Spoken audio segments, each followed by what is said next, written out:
I don't need to tell you the depravity of war.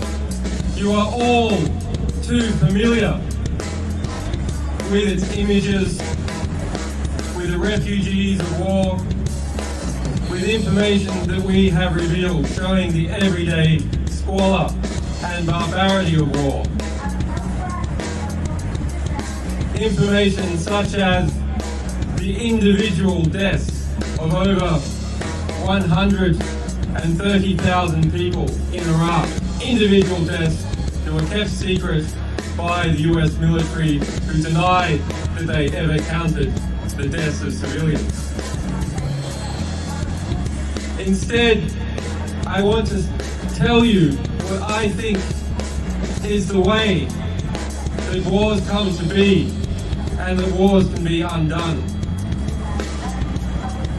In democracies, or the pseudo-democracies that we are evolving into, wars are a result of lies. The Vietnam War and the push for US involvement was a result of the Gulf of Tonkin incident. A lie. The Iraq War famously is a result of lies. Wars in Somalia are a result of lies. The Second World War and the German invasion of Poland was a result of carefully constructed lies. That is war by media. Let us ask ourselves, of the complicit media, which is the majority of the mainstream press, what is the average death count attributed to each journalist? When we understand that wars come about as a result of lies peddled to the British public and the American public and the publics all over Europe and other countries, then who are the war criminals? It is not just leaders, it is not just soldiers, it is journalists. Journalists are war criminals.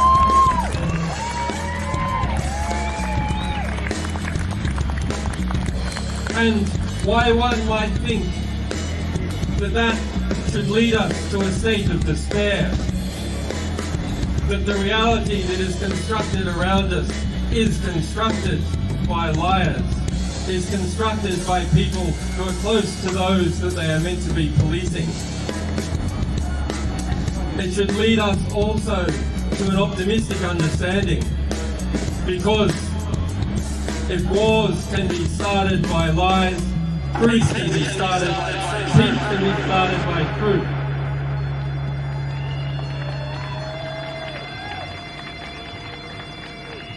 So that is our task, and it is your task. Go and get the truth. Get into the ballpark and get the ball, and give it to us, and we'll spread it all over the world.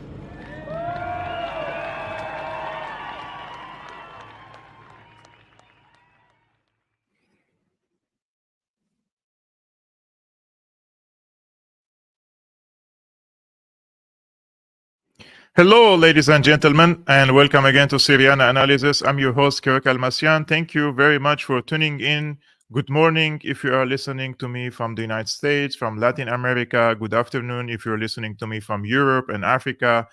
And good night if you are listening and watching me from Asian countries, from Russia, from China, from India, from Bangladesh, and from the rest of these beautiful countries. Thank you very much, guys, for tuning into today's live streaming. Today, we are going to discuss the lies that were peddled to the American public, to the European public, to the international public about the Ukraine war, and how they pushed an entire nation into this havoc, and they harvested the lives of tens of thousands of young Ukrainian men and women, whether in uniform or as civilians.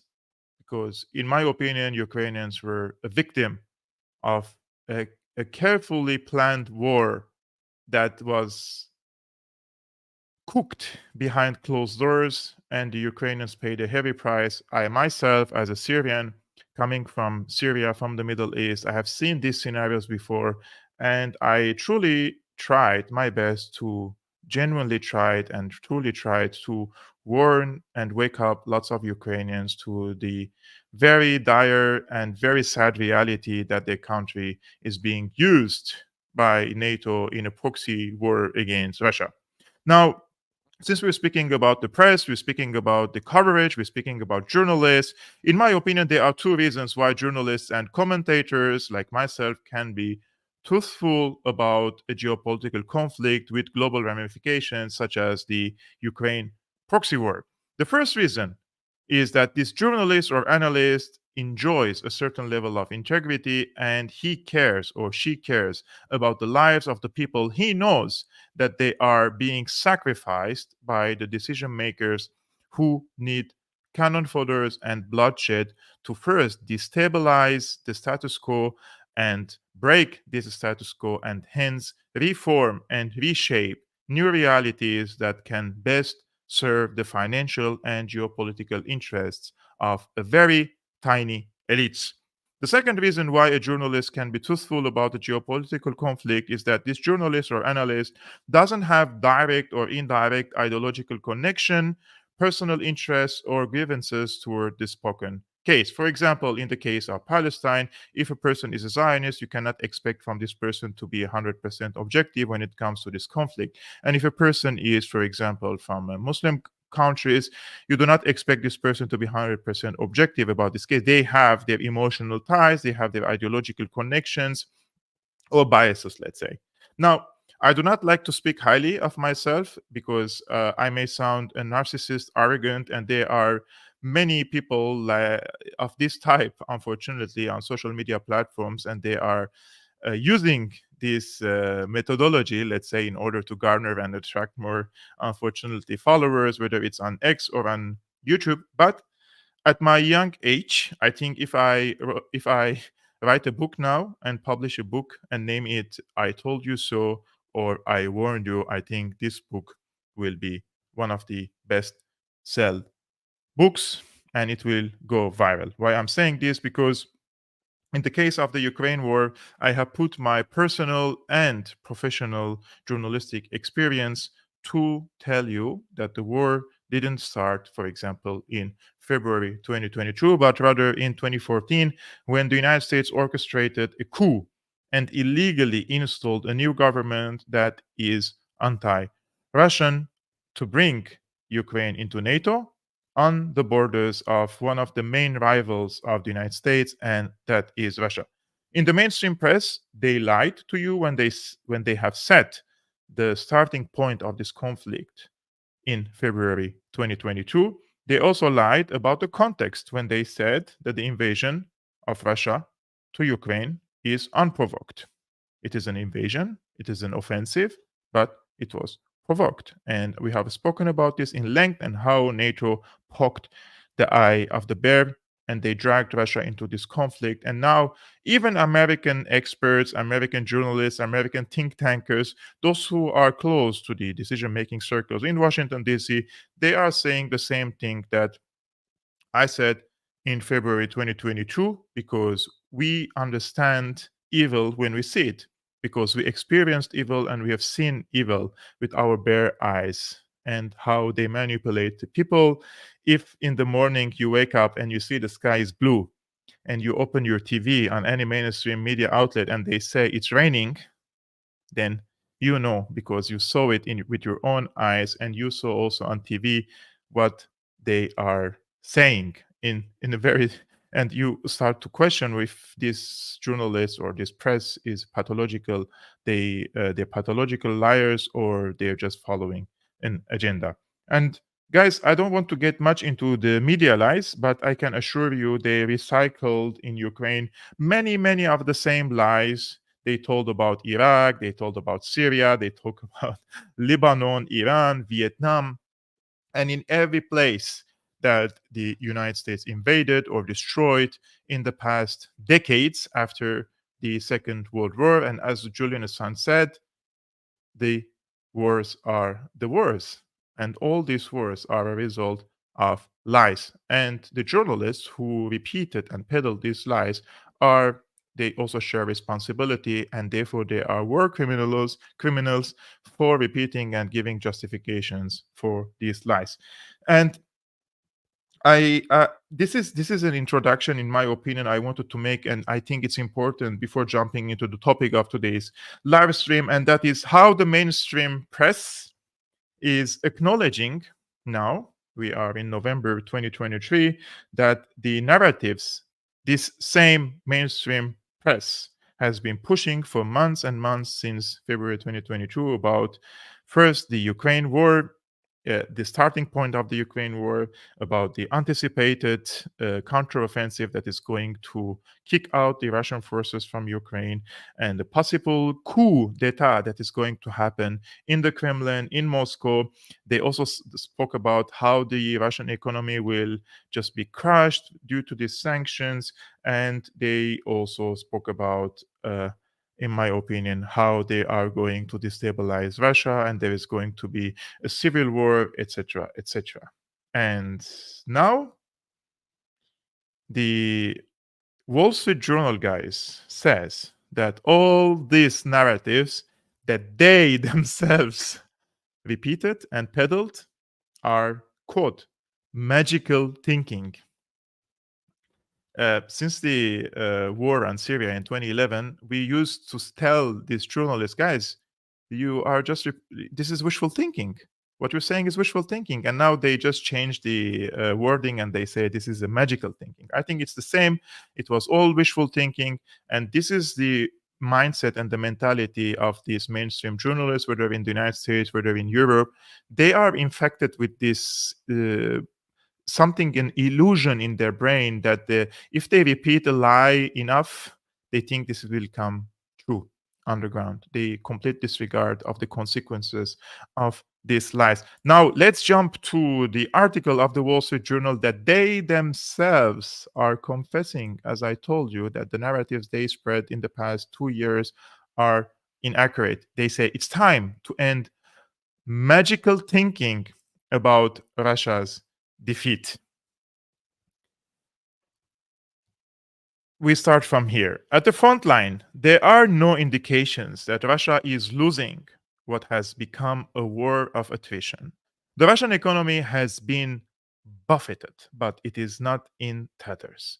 Putin's hold on power was, paradoxically, strengthened following Prigozhin's failed rebellion in June. Popular support for the war remains solid, and elite backing for Putin has not fractured. Sanctions and export controls have impeded Putin's war effort far less than expected. Russian defense factories are ramping up their output, and Soviet legacy factories are outperforming Western factories when it comes to much needed items like artillery shells, for example. The technocrats responsible for running the Russian economy have proven themselves to be resilient, adaptable, and resourceful. Elevated oil prices, driven in part by close cooperation with Saudi Arabia, are refilling state coffers. Ukraine, by contrast, depends heavily on infusion of Western cash. Putin can also look at his foreign policy record with satisfaction. China and India have provided an important backdrop for the Russian economy by ramping up imports of Russian oil and other commodities. Despite Putin's indictment by the International Criminal Court and abundant evidence of Russian state sponsored war crimes in Ukraine, he is still embraced in various parts of the so-called global south. Look how they write about how they speak about the global south. First of all, they put it between brackets and they say it's a so-called because they do not want to accept and acknowledge the fact that there is an entire global south, the vast majority of the global south. They reject the current established American-led unipolar world because they were victims of it, and they know that they agree and accept that they have lots of problems. They have social issues, they have poverty, they have corruption and everything, but they also see that the Americans never helped them, or this unipolar world never helped them to get out of the poverty or try to help them to develop, whether socially, whether economically. They saw with their eyes that the Americans, instead of helping them, they came and destroyed their countries, their infrastructure. They looted the natural resources and orchestrated regime change wars, installed puppet governments, supported dictatorships in their own countries. That is why this so-called quote-unquote global south, they reject the notion that they will now criticize Russia for its offensive or invasion against Ukraine, whereas in the past decades the United States has given itself the right to invade many countries and kill millions of people. So why would the people who were victims of the American wars come and now criticize Russia when they themselves see that the Russian offensive on Ukraine is a proxy war against NATO? And if Russia wins this war, from their perspective, I'm speaking what these people think, and they see if Russia wins this war against NATO, this will change the international system and this will develop into multipolar world, and therefore they will have a better say, a stronger say in this international politics. And they believe that when the Americans withdraw their hands and their boots on the ground from their own countries, they can breathe again and develop their countries, right? That is why the so-called, what they say, the global south reject the international criminal court indictment against Putin, because you just go to Iraq and or to Syria or to Palestine and now say, what do you think about the indictment against Putin? They will say, F this decision, because well, how about our lives? We paid millions of people from our countries by these wars. Why this international criminal court didn't move, for example, right? So look, I'm not talking my opinions here. I'm just repeating what I hear from the street, because if you want to understand for example, the Arabic street, you want to understand the Middle Eastern street, first of all, you have to understand their language. If you don't understand their language, how would you understand them? And all these, the vast majority of the so-called pundits, do they speak Arabic? Do they speak Armenian? No, they don't understand these countries, right? So you have to speak their language. You have to go and live there. You have to experience life there so that you understand why these people now reject this um, uh, American, let's say, led unipolar world or the decision of the ICC. So, this state of affairs poses an unprecedented challenge for Western leaders. Washington and its allies have been remarkably effective at tackling the most urgent aspects of this problem, which is staving off Ukraine's collapse, keeping it well supplied with advanced weapons and real time intelligence, and devising sanctions against Russia. But now, is the time to transition to a long term strategy that increases and sustains the pressure on the rogue regime in the Kremlin. Western leaders have indulged all too often in magical thinking, betting on sanctions, a successful Ukrainian counteroffensive, or the transfer of new types of weapons to force the Kremlin to come to the negotiating table. Or they have hoped to see Putin overthrown in a play. Like, look, they're even lying here, because at the beginning of the war in March 2022, Russia was ready to sign a peace treaty with Ukraine. In exchange for Ukraine will be a neutral country. They will limit their armed forces and they will not join NATO. And Russia will withdraw from the territories that they recently occupied in the Donbas region, and they will give us an independent or autonomous status for the Donbas region. Or the only thing that they will keep is the Crimean Peninsula, right? And then Boris Johnson, Joe Biden, they told the Ukrainian side, don't sign. We are going to give you all the weapons you need. We're going to give you all the support you need to liberate every inch of your country from the Russian invaders. And what happened during all this time, that the Americans and the Europeans, they were giving enough weapons to Ukraine just to guarantee that the Ukrainian central government doesn't collapse, but they didn't give the weapons that Ukraine may need to push the Russians away, right? And then they pushed them into counteroffensive, unprepared, and rushed against one of the most mined territories in the world, against the most fortified regions in the world, without an artillery superiority, artillery power, or an air force. Basically, they pushed the Ukrainians to their death.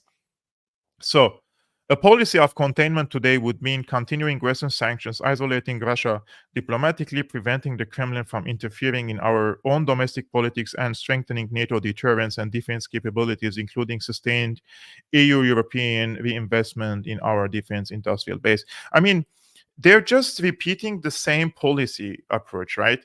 They're not even trying to understand that this policy of containment, defense alliance, and all these things that they said, deterrence against Russia, this has led to the invasion or the offensive of Russia against Ukraine.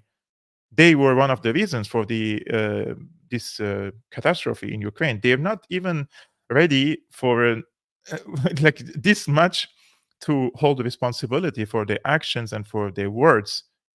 They just want to put all the blame on Russia. Of course, Russia has its own shortcomings, it has to be blamed, but the NATO was the one who was poking the Russian bear in the eye, and they were pushing and pushing all this time on the borders with Russia.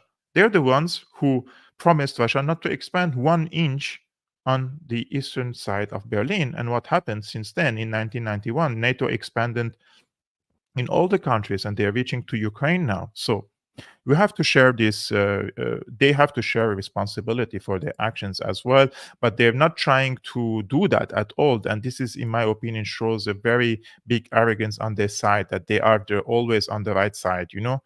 And now we have another article from the Foreign Affairs. They say redefining success in Ukraine. Of course, these people always redefine everything. They can redefine war, they can redefine invasions, they can redefine success, they can redefine counteroffensive, they can redefine and vaccines and everything, right? And now they are redefining the success for Ukraine.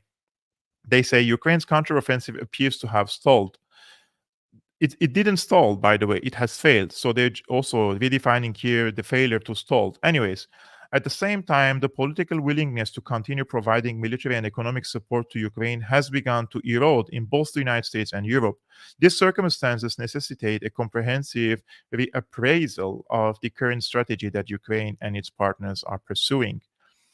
Such a reassessment reveals an uncomfortable truth, namely that Ukraine and the West are on an unsustainable trajectory, one characterized by a glaring mismatch between ends and the available means. Kiev's war aims the expulsion of the Russian forces from the Ukrainian land and the full restoration of its territorial integrity, including Crimea, remain legally and politically unassailable. But strategically, they are out of reach, certainly for the near future and quite possibly beyond. I mean, you remember, guys, they said if they send the Leopards and the howitzers and all this stuff, this will be all attainable. And we're repeating Putin talking points and Kremlin talking points when we said that they cannot do that. Now they are saying the same words, but just 1.5 years later.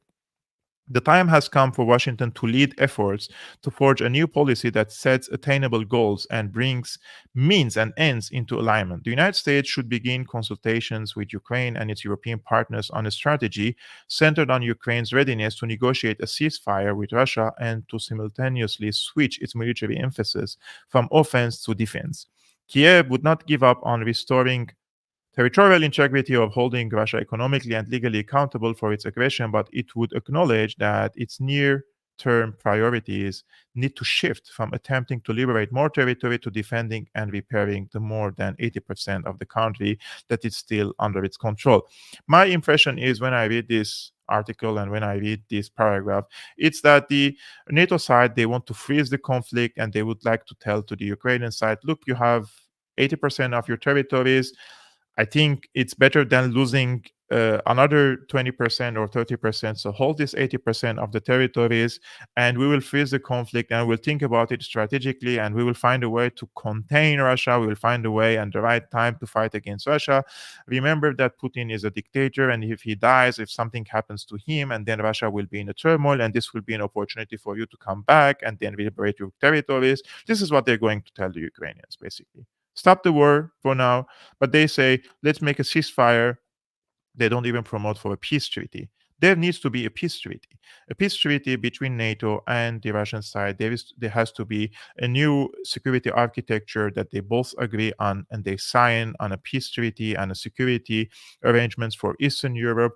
Without that, the Russian side, this is just my opinion, the Russian side will not accept it, because the Russian side knows that the enlargement of NATO to its borders endangers the national security of the Russian Federation, and we also know the intentions of the NATO side now, and this was quite obvious after the 2022 hot war between Russia and NATO through the proxy Ukraine, and all the, I would say, the policies, the statements that the Western politicians adopted against Russia, it was quite clear that they wish the demise of Russia. They wish Russia to be disintegrated and falls into civil war, and the Russian economy would collapse. And they wish these things. They want to see Russia the way it was in the 1990s: poor, poverty, prostitution everywhere, and the people are queuing for bread and milk and all this stuff.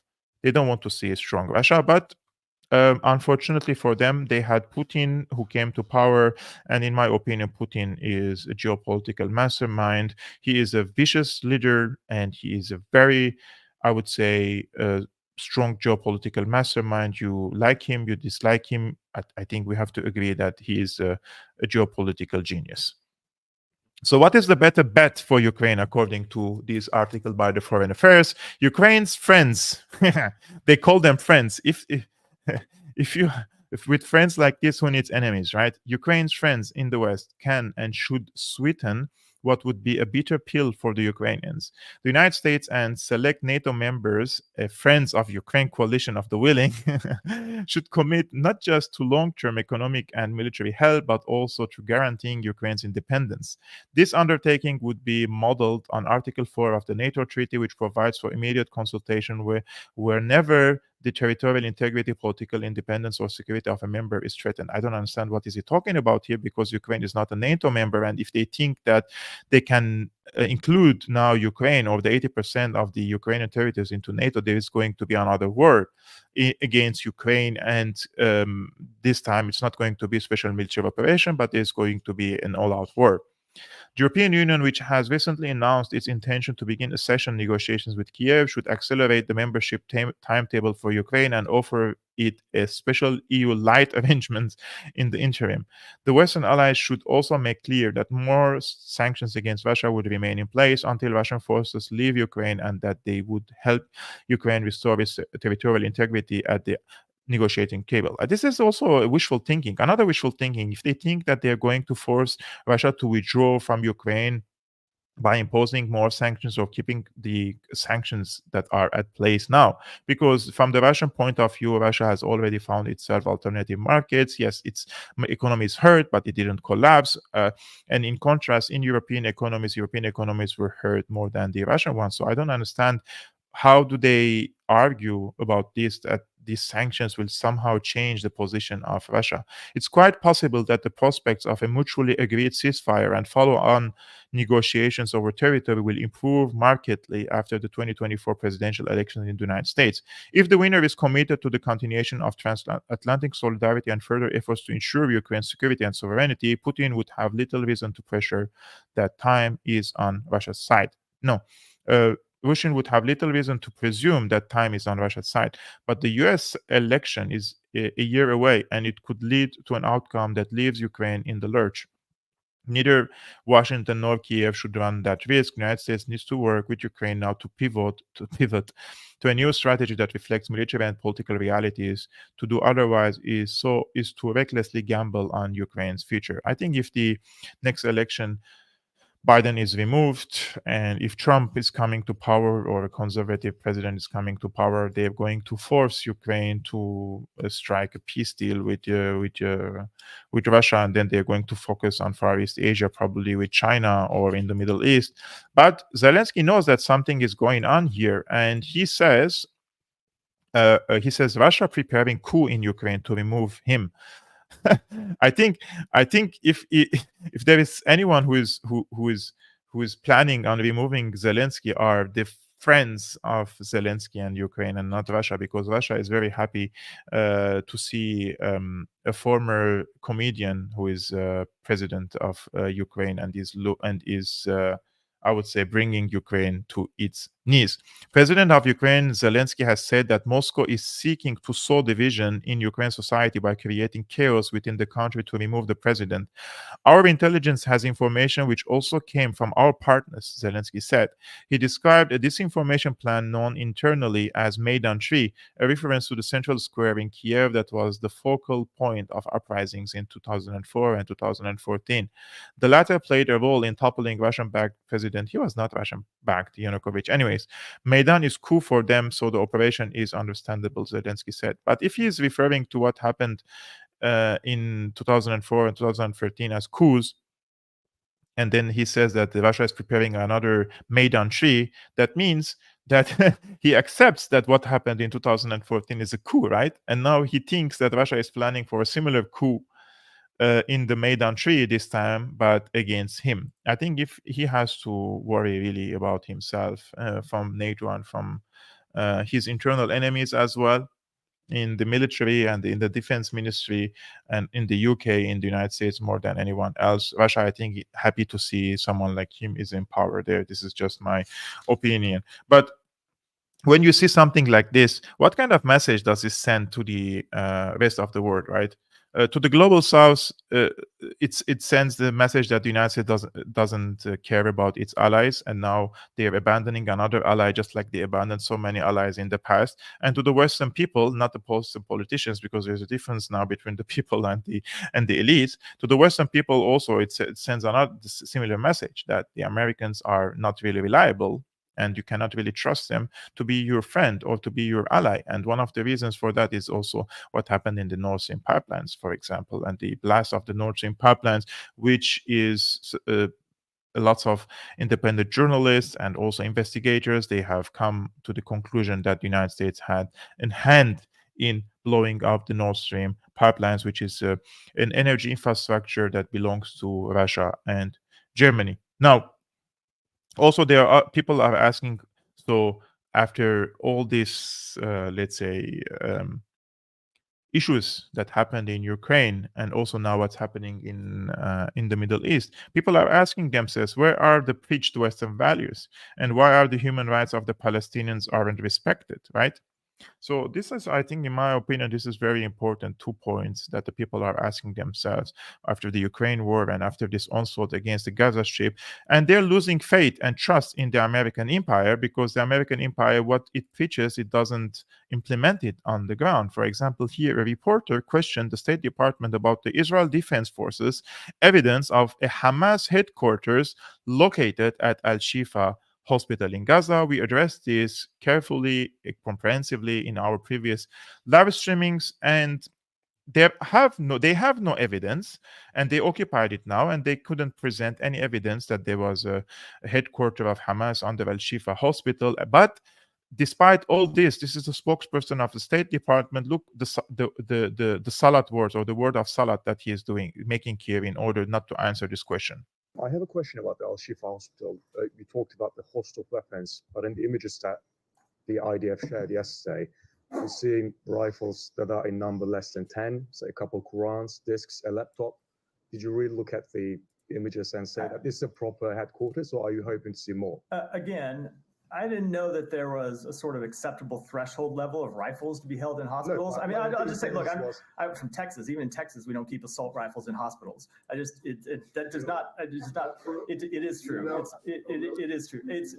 I looked at that. That's not, I'm surprised when I hear people saying, oh, there were only 10 rifles in this room. It's a hospital. It's a hospital. There shouldn't be any assault rifles. Hold on. There shouldn't be any assault rifles at a hospital. I have a question about the Al-Shifa. Do you see the hypocrisy, guys, here? And what if these rifles were planted and put by the Israeli forces there? And this was most probably the case. The Israelis said there is a bunker and the tunnels and the headquarters and the operation rooms under the hospital. And what they found there are few rifles. Most probably they placed it there. Baby runs, clothings, laptop, CDs, DVDs. This is what they found there, right? this is why the Americans are losing their status, because the people are also can see through these lies, and they can see that the Americans do not respect the preachings that they are preaching to the rest of the world, especially when it comes to the human rights. And this doesn't stop here. This is also from the European Commission, for example. The European Commission was also they have made similar statements, and they're saying in I the will Gaza just Strip. they have made a similar statements, and they are saying that these hospitals are being used as again um, headquarters for Hamas. To the protection of civilians, release of the hostages. The HRVP is in the region. The president is going to be in the region as of tonight. I think it's a very clear signal of attention and of engagement on this matter. Other questions for us on this topic? Chen Weihua, I see you have your hand raised. Hi, Peter. You talked about High Representative Borrell carrying the message of 27 members. But, in the last week or so, I mean, we have seen President Macron calling on Israeli, to stop bombing civilian children, called for ceasefire, use that word. And you have Spanish Prime Minister Sanchez, also called Israel to stop indiscriminate bombing, of civilian Gaza. And you have now Prime Minister De Croo of Belgium, is saying that if you bomb entire refugee camp just for one terrorist, it's not proportionate. But we have not seen a similar message from Mr. Borrell. Do you think, from what he said, the last day or his tweets on X, and it's quite a difference from these three European member states leaders. How you interpret that? Thank you. Thank you, Weihua. The red thread in all these calls from national leaders or from leaders of the national member states of the EU and the EU representatives is our concerns for the civilians. I mean, there is way too much of civilian suffering, and that needs to stop. And this is what High Representative was actually saying in Israel. If you look at the transcripts we published from his meetings with the foreign minister and with the president of Israel, it's very clearly there, expressing solidarity on one side, but also appealing on proportionality when it comes to protection of the civilians, appealing on the fact that the Israelis, although they suffered huge terrorist attack and terrible tragedy, they should not be consumed by their rage. And they should be very attentive to the distinction, to what is actually distinguishing us from the terrorists when it comes to our response. So again, if you read the transcripts of what HRVP is saying in Israel, you will see that he is delivering very clear and firm messages when it comes to our positions, European position of 27 member states, when it comes to protection of the civilians and the need to reduce and eventually end the civilian suffering. Look at the woman now, what she Peter. says. Indeed, as Peter has recalled in the previous reply, we have a very clear statement by the EU 27 of the 12th of November, of Sunday, in which the EU has called for immediate pause in hostility to establish humanitarian corridors.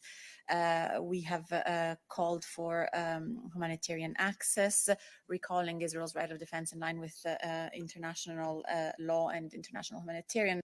By the way, the UN Special Rapporteur on the Palestinian territories, she said Israel doesn't have the right to defend itself on the occupied territories. This is what she said. This is not my words. And also now she calls for humanitarian pauses, and then she blames Hamas for hiding among the civilians and using them as human shields. It's just you're giving a justification to the Israeli war crimes without saying it directly. Law, of course, condemning the acts of Hamas and calling for the release of the hostages, and condemning very strongly the use of civilians as shields by Hamas. See? I think.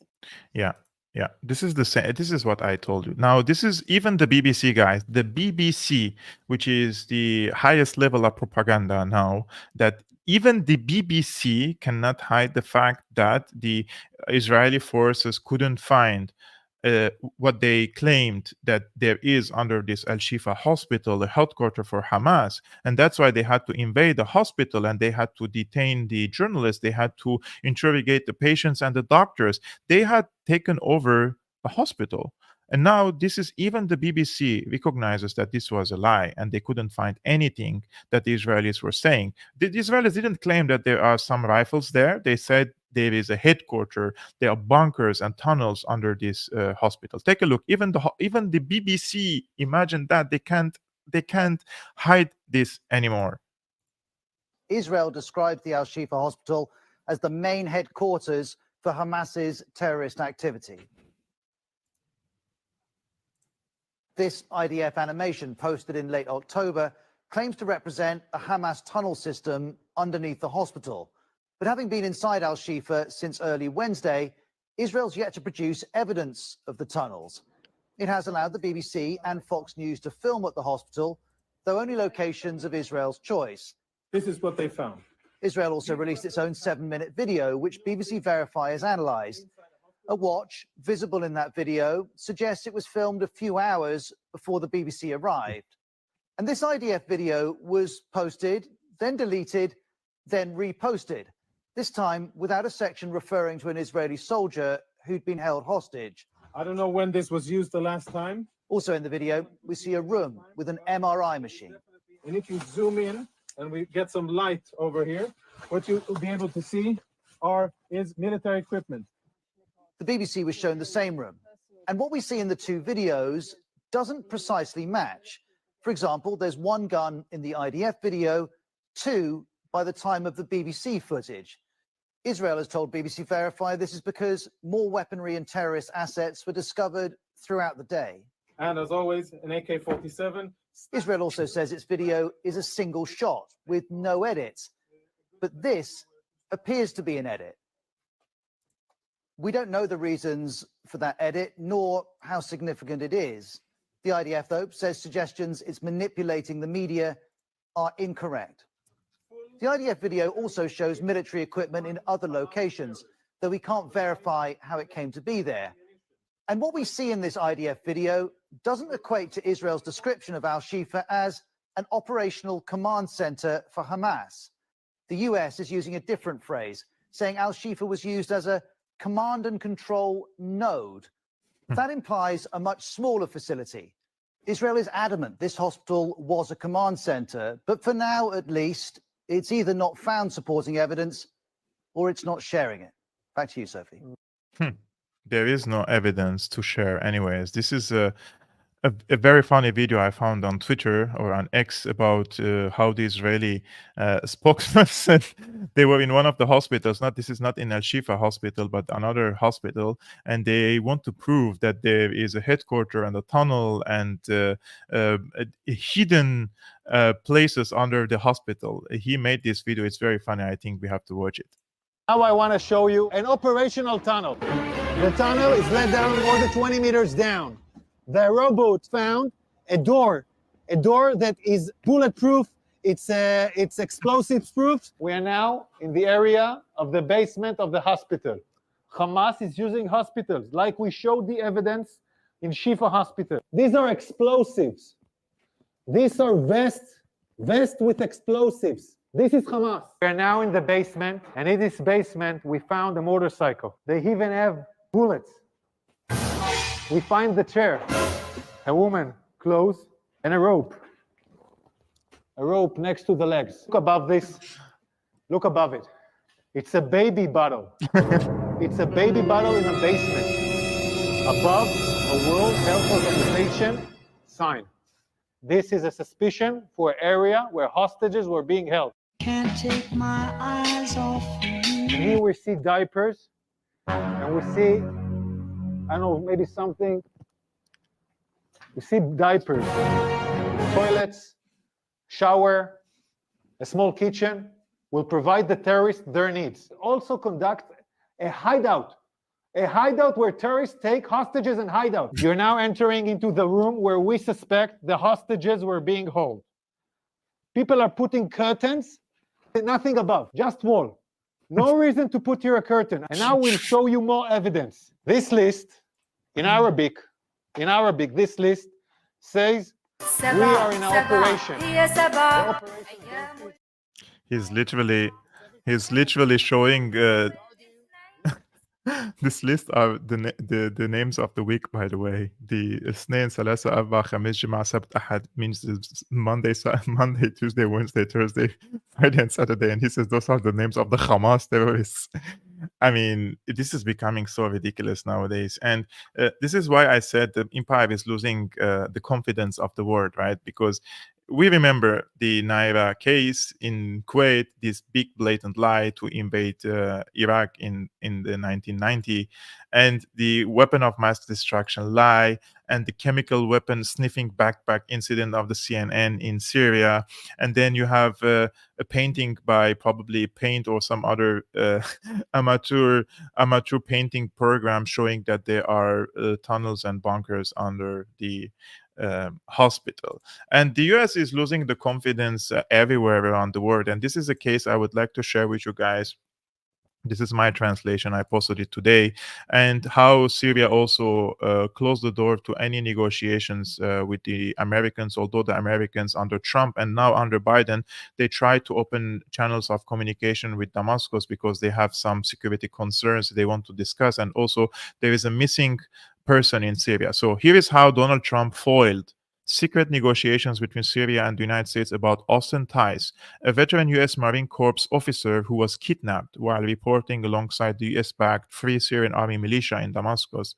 In early 2019, the Special Envoy for Hostage Affairs of the United States, Roger Carstens, contacted Major General Abbas Ibrahim, who was the General Director of the General Directorate of the General Security of Lebanon until March 2023. Carstens, who represented, so they wanted to open channels with Syria through the head of the security apparatus in Lebanon. His name is Abbas Ibrahim.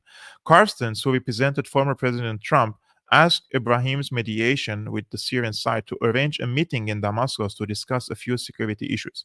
The Syrian side agreed to talk, but with conditions.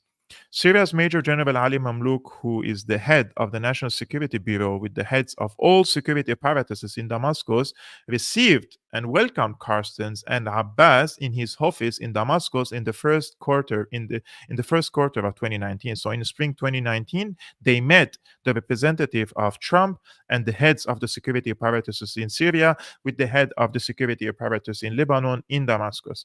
In exchange for talking about the proof of life of the missing Austin Tice, Syria asked to discuss three topics. So the Syrian side told the American side that we can give you a proof of life of Austin Tice, who is missing, this former Marine officer in Syria. But in exchange, we want three things from you: the withdrawal of the US occupation forces from specific areas in Syria, such as from oil wells in Deir ez-Zor, because the Americans are occupying the oil fields of Syria. 2, lifting the sanctions on Syria or some of them. And 3, the restoration of diplomatic relations. Look what happened, guys. This is so crazy story. After the high-level security meetings in Damascus, Major General Abbas Ibrahim, who is the mediator from Lebanon, was invited to the White House. The United States sent a private jet to Beirut for Ibrahim, and they carried him to the United States. Major General Ibrahim says he felt that all the atmosphere was positive and that he met with the National Security Advisor twice, Robert C. O'Brien. He met him twice in Washington, D.C., once at the White House and once at dinner with a mutual American friend.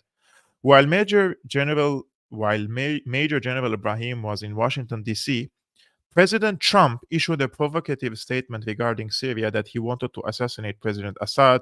Therefore, Syria stopped the talks. Major General Ibrahim says Syria has closed the door and it doesn't want to discuss the file of Austin Tice again due to the lack of trust in the American side. The source of this, guys, is from Ibrahim Hamidi. He did an interview with Major General Abbas Ibrahim just yesterday for the Saudi-owned Al-Majalla journal on November 16. I translated the important parts for you, but you can see that the Syrian side says, I don't want to discuss with you anymore. I don't trust you anymore. This is happening all around the world.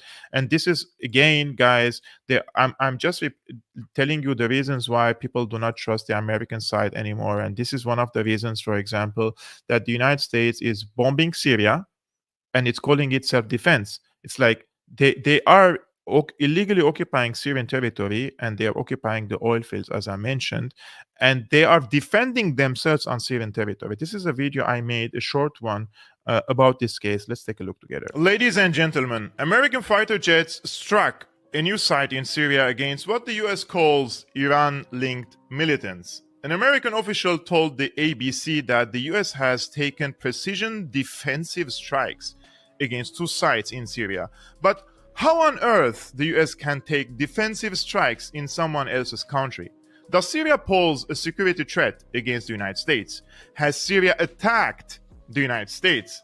Syria is 6,700 miles away from the eastern shore of the US, but the latter finds itself in a position to defend itself on Syrian soil.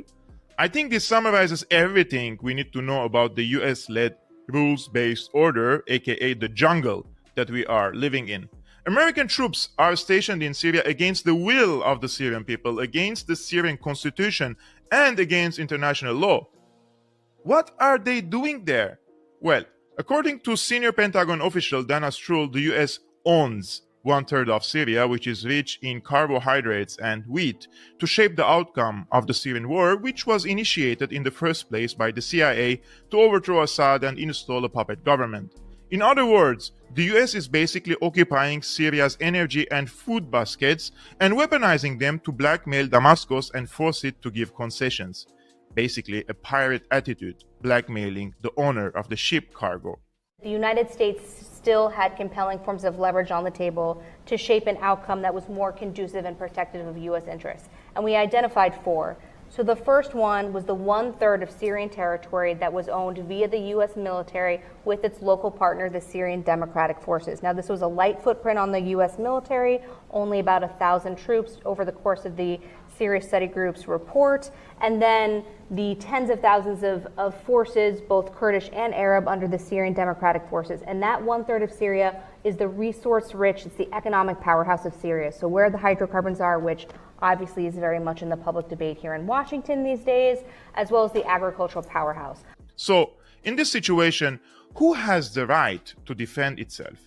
Is it the US that has the right to defend itself on Syrian soil, or does the latter have the right to defend itself against the looters and occupiers of their country and resources? No, guys, the United States has the right to defend itself on Syrian territory, right? The audacity of this. You remember, guys, what happened a few months ago when the spokesperson for the UN, a Chinese journalist, asked him about the presence of the American forces in Syria, and he said he doesn't know that there are American forces in Syria. This was a very, in my opinion, telling and ironic and funny incident that we have to all the time remember, that even the UN officials, they are not always, let's say, telling the truth of what's happening in Syria. And there are also many times they are biased against Syria. And this is one of the clear-cut cases that he doesn't even recognize that the Americans have forces there. Do you think the presence of the U.S. military in Syria is illegal or not?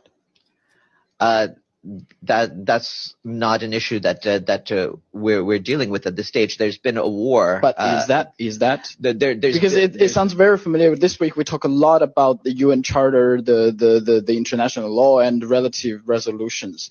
But it sounds to me a foreign presence, foreign military-based presence in another country without invitation sounds like something else to me. You know. I'll leave your analysis to you. There's at this stage. What's the difference between Syria, the situation in Syria, and the situation in Ukraine? There's no U.S. armed forces inside of Syria, and so I don't have a. It's not a parallel situation. You're sure there's no U.S. military personnel? I believe there's military activity. Yeah, but in terms of ground presence in Syria, I'm not aware of that. Okay, 5 U.S. service members were injured in that attack. If there were no U.S. service members in Syria, how could they got injured? That's weird, right? Should I ask you about that? Maybe they got corona, right? That's how they were injured, or they had brain damages, like the American side always says. I just wanted to show you that, and finally, I want to show you why people aren't trusting the United States. This is just after the meeting between Joe Biden and Xi Jinping, and he was asked if he is still going to use the term dictator when he is addressing Xi Jinping. And this is so disrespectful, man. He just met with Xi Jinping, and there was some positive environment, and Xi Jinping was begging in his speech that he wants just friendly and peaceful relationship with the United States. He wants for the world to prosper together. They want to do trade with them. They want to agree on the difficult geopolitical cases. They don't want confrontation with the United States and all these things. And then I think in this case, the Secretary of State of the United States, he almost had a heart attack, because I'm sure in the past months he couldn't sleep, and he mixed between day and night trying to fix the relationship between China and the United States. And then this grandpa, this is a grandpa abuse, right? Like, this guy, he cannot focus, he cannot formulate his ideas, he cannot serve the interests of the United States, which tells you a lot, like, who is in charge of the United States. Of course, it's not Joe Biden, but check what the Secretary of State, Antony Blinken's facial expressions when Joe Biden called Xi Jinping dictator again for the second time. He almost had a heart attack. Mr. President, after today, would you still refer to President Xi as a dictator? This is a term that you used earlier this year. Well, look, he is. I mean, he's a dictator in the sense that he is the guy that runs a country that is a communist country that is based on a form of government totally different than ours. Mr. President, after today, would you still refer to President Xi as a dictator? This is a term that you used earlier this year. Well, look, he is. I mean, he's a dictator in the sense that he is the guy that runs a country that is a communist country that is based on a form of government totally different than ours. Yeah, how can you trust the American side, man, when you have someone like him in charge? The other day I was watching for Shahid Bolson, and he said something like, I agree on this particularity of his statement, that what do you want them to put a chimpanzee in the White House for you to understand that the White House is not in charge? It's like, it's the corporations and these financial elites, those are in charge of the United States. Yeah, I think that's why these big CEOs all met with the Chinese side when Xi Jinping was there. Those are the ones who are shaping the trade and foreign policy of the United States, and those are the ones who know that the future is in China. And this is something that the Russian foreign minister, I think yesterday, he said that the 500-year-long era of West global dominance is over. I think we can end up this live streaming with this video to listen what the Russian side has to say about this. Joe Biden recently said that it's Washington's mission to build a new world order for, quote, humanity. How do you interpret that? Superiority complex and lack of analysis of the situation. The West was calling the shots in the world for more than 500 years, more than 5 centuries. And this era is over. It will take time.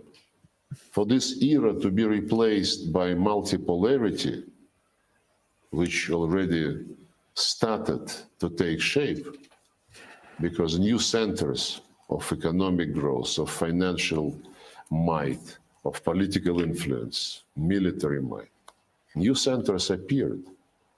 China, India, Iran, Gulf countries, Latin American integration groupings, including CELAC, and they all want to have a better role. President Lula of Brazil suggested that CELAC should really think of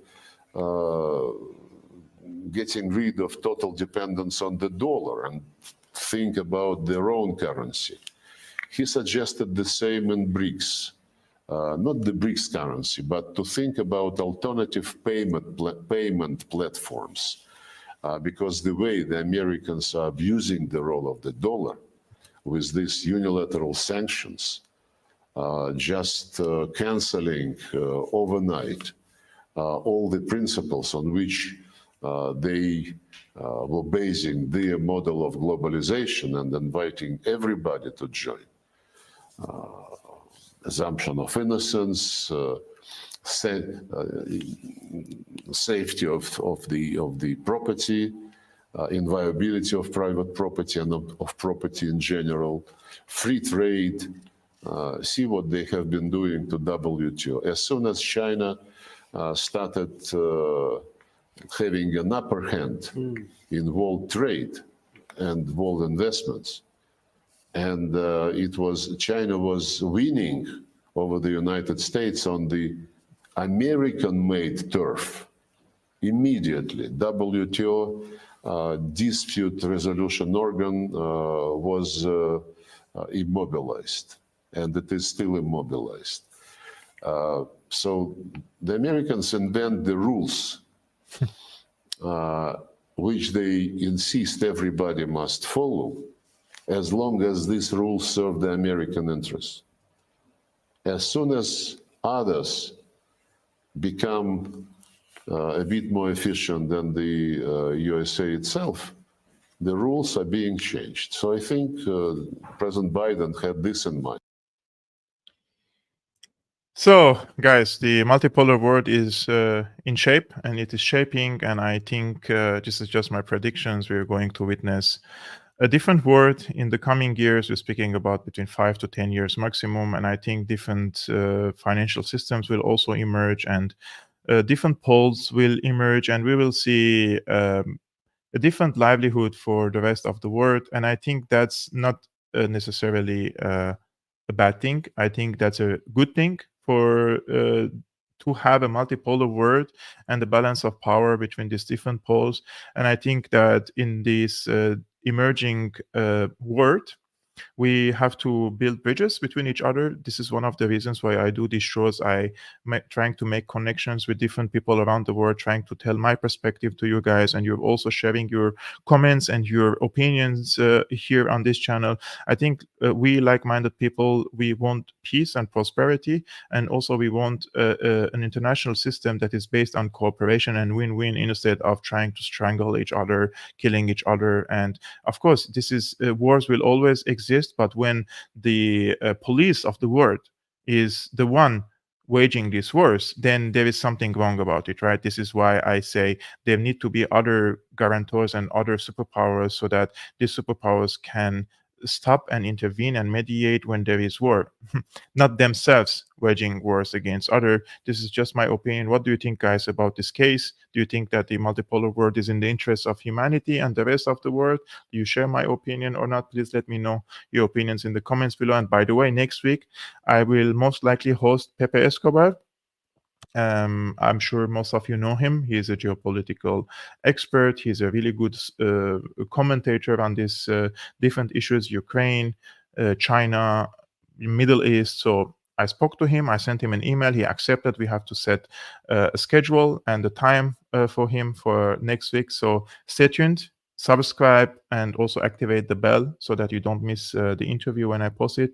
And if you want guys to support my independent work like this one I'm doing on Syriana Analysis, you can become a patron. The link is here on the screen, www.patreon.com/Syriana Analysis. It only costs you $2, but it gives me a strong and big push and support so that I can have the privilege and the time to continue working and presenting to you these facts and analysis, and probably this could be beneficial for some of you. So I will see you tomorrow, and then we will see you again on Monday.